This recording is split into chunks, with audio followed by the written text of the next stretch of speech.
It's Patrick Hutzel from IntensiveCareHotline.com, where we instantly improve the lives for families of critically ill patients in intensive care so that you can make informed decisions, have peace of mind, real power, real control, and so that you can influence decision making fast, even if you're not a doctor or a nurse in intensive care.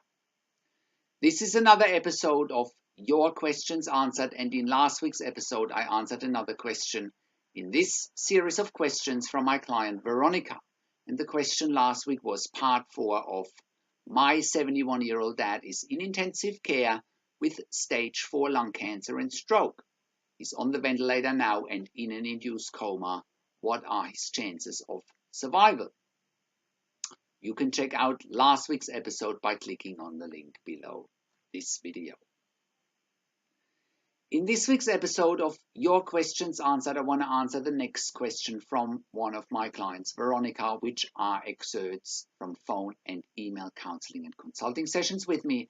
And the question this week is part 5 of my 71-year-old dad is in intensive care with stage 4 lung cancer and stroke.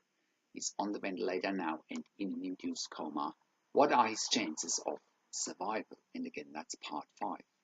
So this week, I transcribed the dialogue I had with Veronica below this video, so you can check it out, where I help Veronica about treatment options in intensive care, what she should be asking for, and we're leading into how they can wean her dad off the ventilator as well, as he might have a tracheostomy.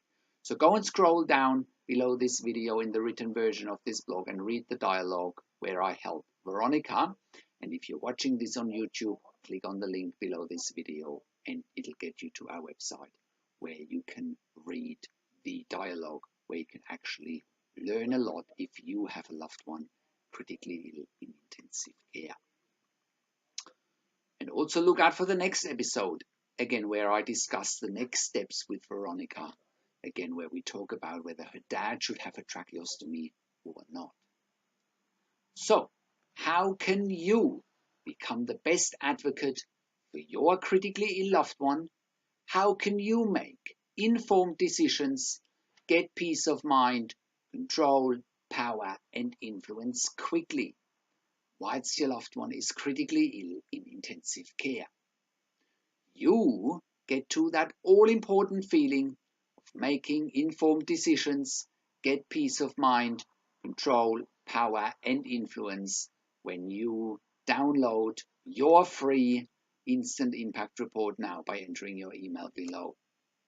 In your free instant impact report, you learn quickly how to make informed decisions, get peace of mind, real power, and real control, and how you can influence decision making fast whilst your loved one is critically ill in intensive care. Your free instant impact report gives you in-depth insight that you must know whilst your loved one is critically ill or is even dying in intensive care. Sign up and download your free instant impact report now by entering your email below. In your free instant impact report, you learn how to speak the secret intensive care language so that the doctors and the nurses know straight away that you are an insider and that you know and understand what's really happening in intensive care.